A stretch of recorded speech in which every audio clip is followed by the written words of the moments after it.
Muchas gracias a la Universidad del Desarrollo, a la Sociedad de Fomento Fabril por invitarme a compartir algunas ideas, no tanto sobre el momento económico, sino que más bien sobre el momento político del país.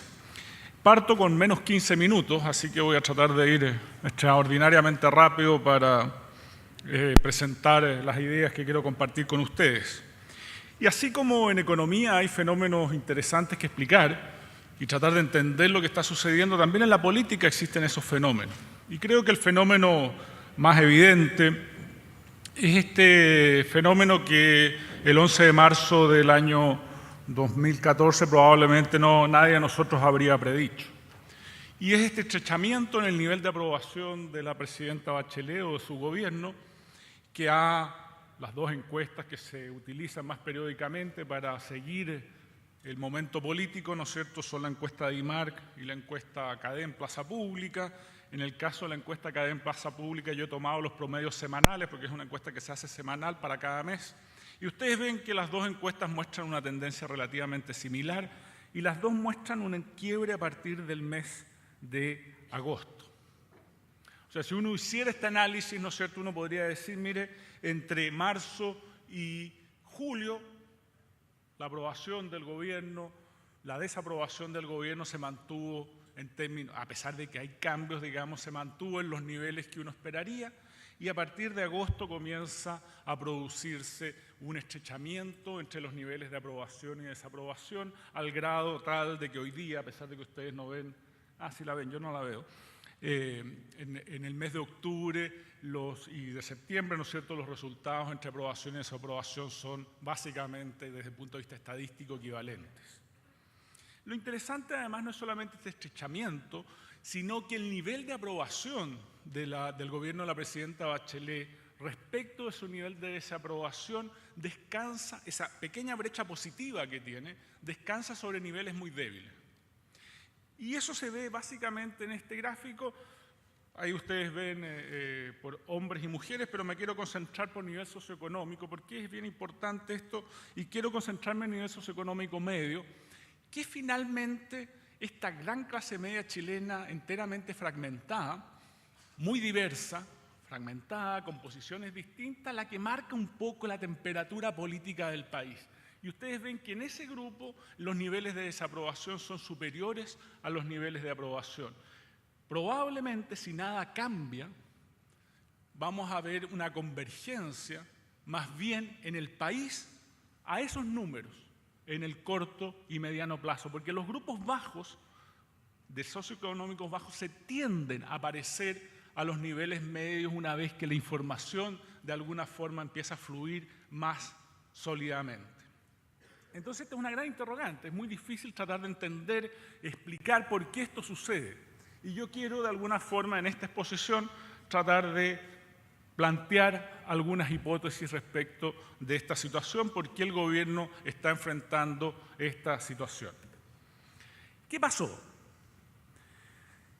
Y la hipótesis uno podría decir, mire, aquí hay un error de diagnóstico y hay prioridades mal definidas. Por supuesto, hay también otros argumentos que uno puede plantear, pero uno sabe que tiene muy poco tiempo y yo me voy a concentrar en estas dos hipótesis.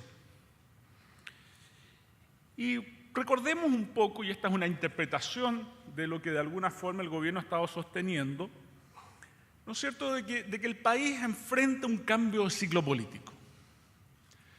Y en términos muy simples, este cambio de ciclo político se puede entender como el hecho de que el modus vivendi, que de alguna forma venía desarrollando el país durante la transición a la democracia, la consolidación de la democracia, se habría agotado.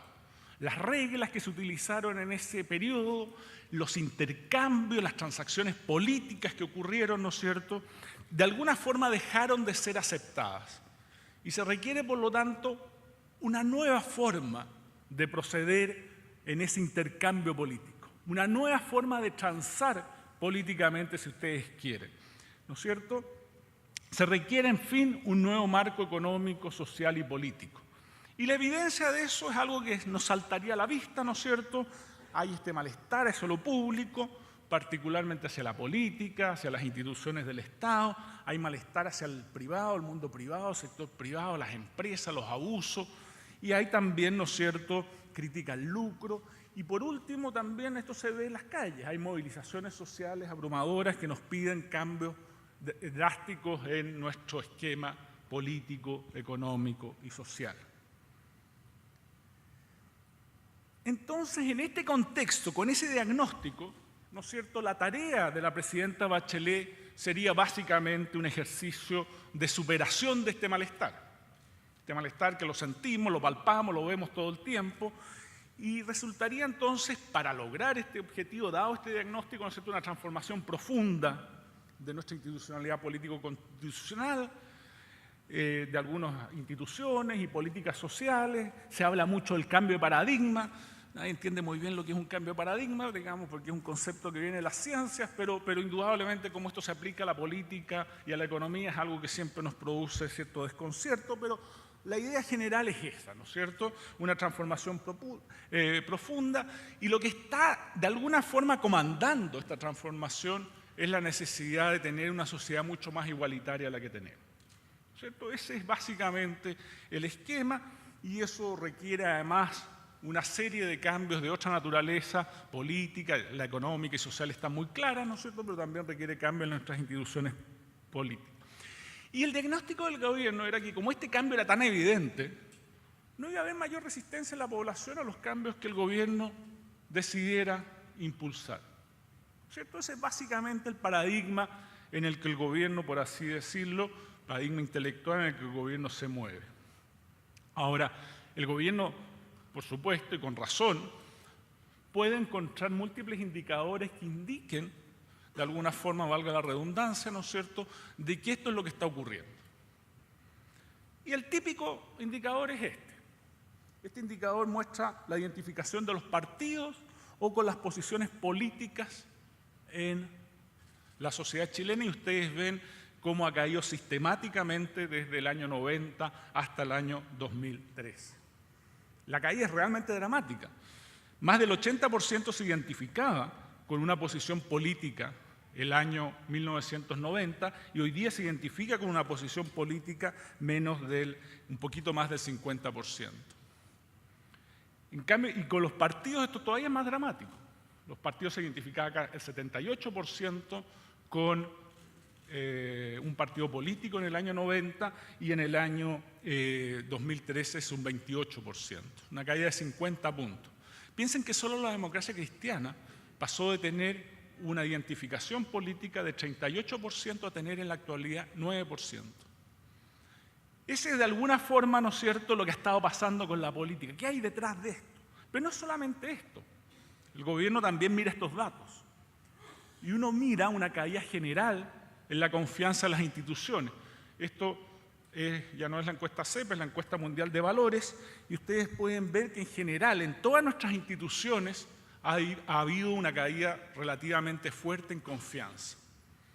Entonces todo esto pinta un panorama en lo que estamos enfrentados a una crisis institucional tremendamente fuerte. Es cierto que la caída no es total, suben policías, fuerzas armadas, pero también hay que reconocer que las policías y el 90 después de la dictadura estaban muy cuestionadas, por lo tanto esa alza es más bien una normalización de la identificación del ciudadano chileno con sus policías y sus fuerzas armadas.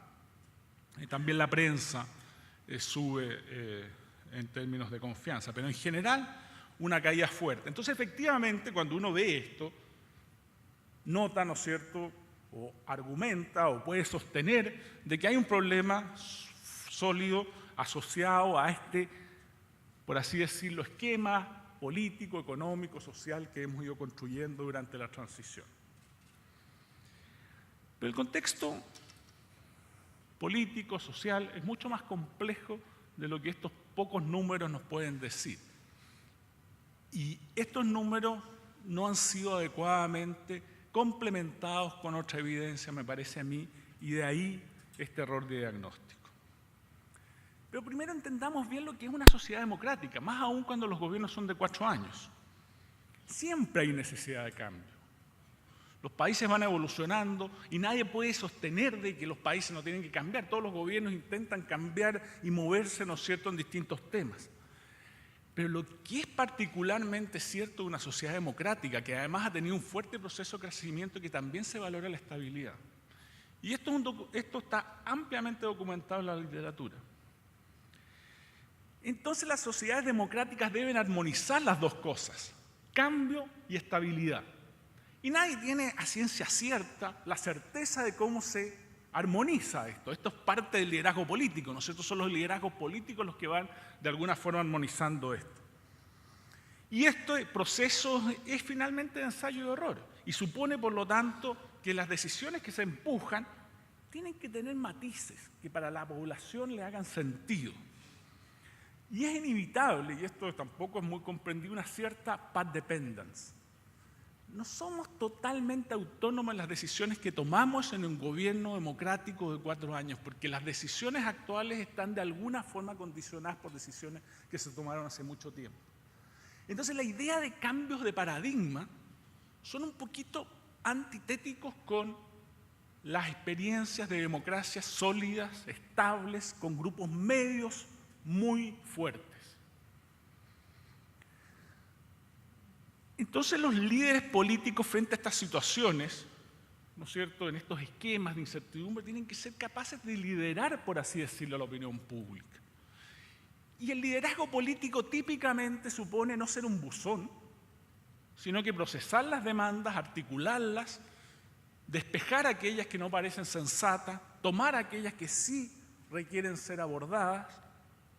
Y creo que en esta materia ha habido un gran déficit. Entonces la evidencia disponible, creo yo, dejando de lado la primera evidencia que mostré, parece ser compatible con esta segunda visión. Cambio, estabilidad. ¿Cómo equilibrar adecuadamente este elemento? Efectivamente, cuando uno mira los datos, hay una cierta demanda por mayor igualdad. Hay una aspiración por tener una sociedad un poquito más igualitaria. Y eso se ve en este gráfico. Hay otros gráficos similares, pero no quiero mostrar infinitos gráficos, digamos, que muestran de que la gente tiene una cierta preferencia por hacer más iguales los ingresos, aunque incluso eso no premia el esfuerzo individual de las personas. O sea, pero es acotada. ¿Se dan cuenta ustedes? No es que se haya revertido, la gente sigue prefiriendo que se premie el esfuerzo individual, pero se han acercado. Por lo tanto, hay un aumento en la demanda hacia una mayor igualdad, pero es acotada. Cambio. Aquí hay un elemento de cambio en la sociedad chilena. Pero al mismo tiempo esta demanda, como les decía, no parece ser desbordada y tal vez no es desbordada porque tal vez la economía chilena tampoco lo hace tan mal en esta dimensión. Cuando uno mira lo que ha pasado en los últimos años en términos de variación anualizada de los ingresos disponibles, ¿no es cierto? Y este gráfico lo que mide es la variación anualizada de los ingresos de los más pobres respecto a los más ricos. Uno ve que Chile ha estado bastante bien en esta agenda. O sea, Chile es por así decirlo, el tercer país más exitoso en reducir desigualdad. Por supuesto, nosotros estamos partiendo muy atrás. Pero si esto se está percibiendo, ¿no es cierto?, la demanda por cambio es acotada. Queremos una sociedad más igualitaria, sabemos que no lo estamos haciendo tan mal, necesitamos transformaciones, pero al mismo tiempo necesitamos una cierta estabilidad en nuestras instituciones. Entonces, hay un error de diagnóstico, creo yo, en el gobierno que le ha estado pasando la cuenta. Y creo que yo podría mostrarle muchos más gráficos, creo que la información disponible valida esa hipótesis. Pero también hay una tremenda error, creo yo, en definir adecuadamente las prioridades. Y eso es lo que voy a mostrar a continuación. Esta es la encuesta, de nuevo, mundial de valores, comparando el año 90 con el año 2011. Fíjense ustedes lo fuerte que sigue siendo en Chile todavía la prioridad por el crecimiento económico.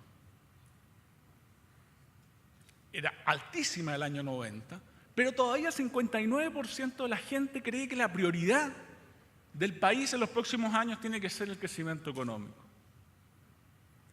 Y al mismo tiempo sigue siendo muy importante que la economía sea estable, ¿cierto?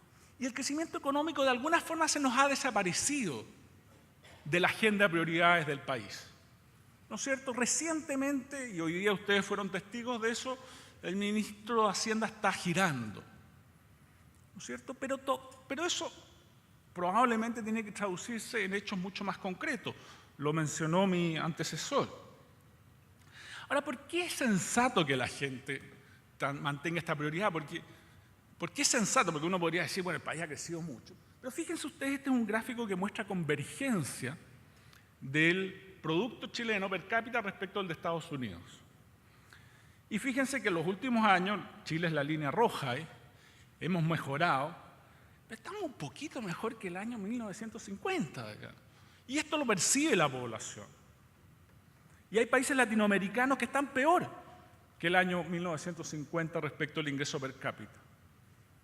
La convergencia aquí se mide muy fácil. Ustedes tienen una línea horizontal, eso significa que estamos igual vis a vis con Estados Unidos, ¿no es cierto? Ustedes ven que en general los países latinoamericanos están hoy día peor respecto a Estados Unidos de lo que estaban en algún periodo de la historia. Chile es el único que está un poquito más arriba, pero un poquito más arriba. Entonces, es natural que en estas circunstancias el ciudadano medio pida mucho más crecimiento económico. Y fíjense entonces, ¿qué es lo que ha pasado con el índice de percepción de la economía? Fíjense cómo ha caído hacia el final del periodo. Hoy día está en un periodo relativamente bajo comparado con los últimos 10 años. Por supuesto, superado por la gran crisis económica del 2008-2009. Nadie podría haber esperado otra cosa.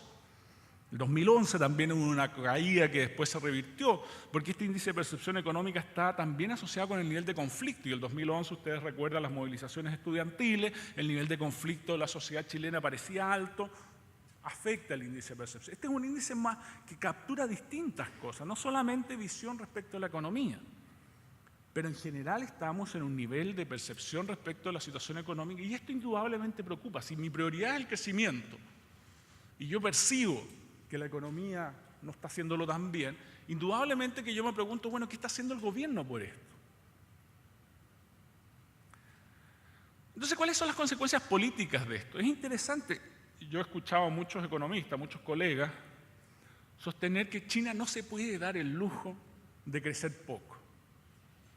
Porque si crece poco, no sabemos lo que va a pasar. ¿Y cómo estamos por casa?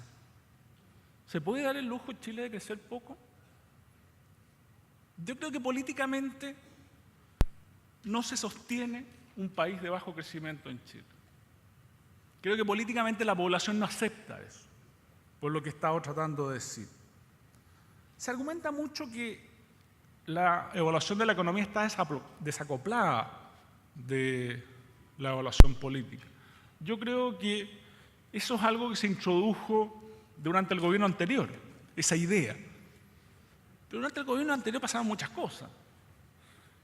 Y si uno controla por algunos factores, yo creo que sigue siendo cierto de que hay un cierto acoplamiento entre perspectivas económicas, expectativas económicas, situación económica y evaluación política. De hecho, como les adelanté, la caída de la percepción económica parece moverse en el último tiempo con esta brecha entre aprobación y desaprobación. Y si uno hace la correlación es relativamente alta. Y claro, en este tema los cambios han sido menores. La población sigue pensando que la principal responsabilidad del sustento económico está en el esfuerzo personal. Y si cree eso, valora muy fuertemente el crecimiento económico. Y por lo tanto, ahí hay un tema que políticamente nos está dando vuelta y que yo creo que no hemos como sociedad tomado con la fuerza que se requiere. Ahora, las reformas también al mismo tiempo enfrentan dificultades en la opinión pública y tal vez es aquí donde se ve de alguna forma con más fuerza la armonía entre cambio y debilidad y estabilidad que requiere la población. En la prensa empieza a aparecer a fines de junio, ¿no es cierto?, estas críticas a la reforma educacional. Empiezan a aparecer estas marchas que nadie las anticipaba. Empiezan a aparecer políticos de la propia nueva mayoría sosteniendo de que hay problemas. En julio comienza, o en agosto más bien, comienza a caer la evaluación del gobierno. Fíjense qué coincidentes son estos datos. Caía en la percepción económica, seguimos valorando mucho el crecimiento económico, empieza a aparecer estas críticas a la reforma educacional, ¿no es cierto? Personeros de la nueva mayoría empiezan a hacer un cuestionamiento, empiezan a hacer advertencias y simultáneamente también observamos este fenómeno. ¿Qué puede estar sucediendo en esta dimensión? Es cierto que los grupos medios que han emergido producto de este mayor crecimiento, ¿no es cierto?, estos grupos medios amplios, el Banco Mundial decía que Chile es el país con Brasil que más ha aumentado su clase media en términos relativos en toda América Latina y en general en el mundo subdesarrollado, ¿no es cierto?, que es, claro, es más exigente, quiere cambios, como decía, pero también valoran lo que han conseguido. Y si lo que han conseguido se ve amenazado, ¿no es cierto?, la reacción va a ser negativa. Eso es lo que los sociólogos nos han dicho durante mucho tiempo. Las amenazas en política son complejas. Y de hecho yo me atrevería a decir que la experiencia comparada avala a este punto. Y déjenme mencionarles un ejemplo. El primer ministro que nombró Mitterrand, Pierre Marois, cayó exactamente hace 40 años, un poquito más de 30 años. Un poquito más de 30 años.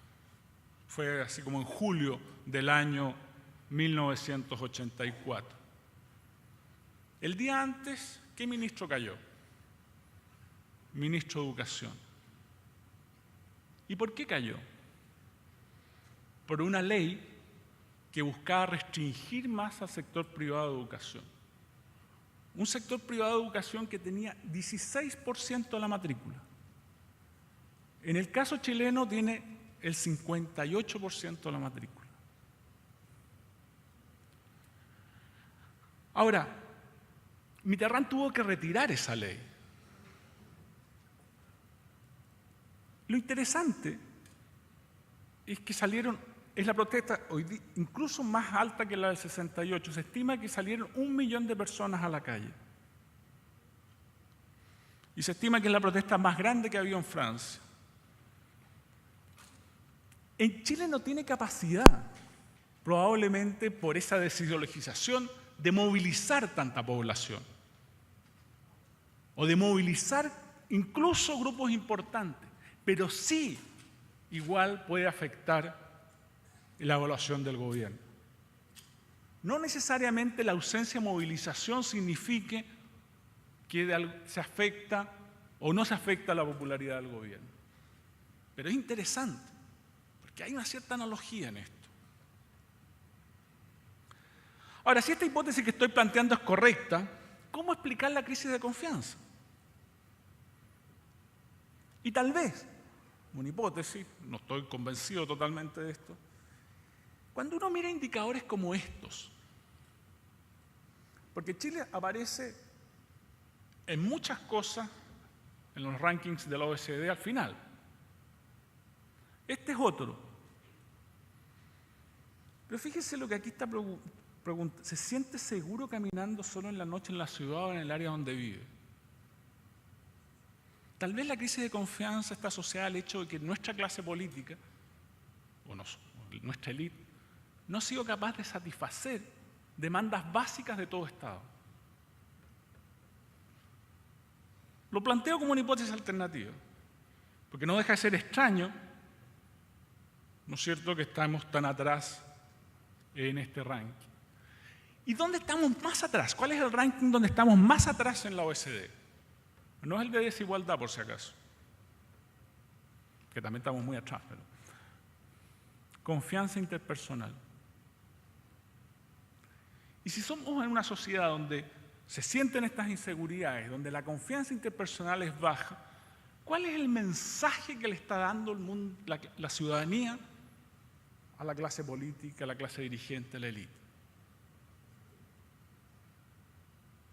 Yo tengo mi hipótesis, pregunta para la casa, tarea para la casa.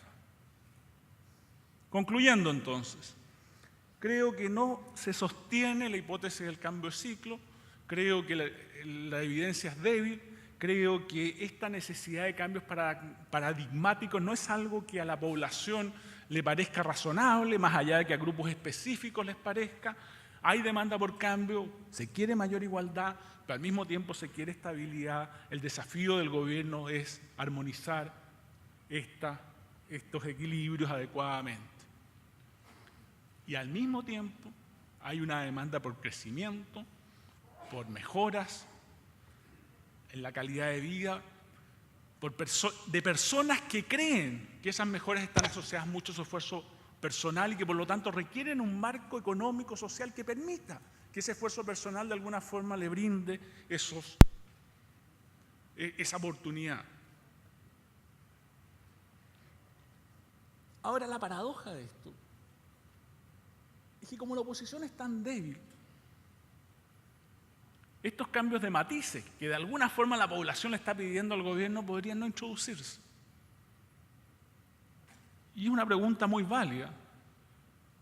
Entonces, ¿qué pasa en el país con dos coaliciones que son extraordinariamente débiles? Una coalición de gobierno que asume con mucha fuerza, pero se debilita porque no es capaz de armonizar adecuadamente esta demanda por cambio con estabilidad, y una coalición opositora que no es capaz de plantearse con fuerza frente a esa misma demanda ciudadana.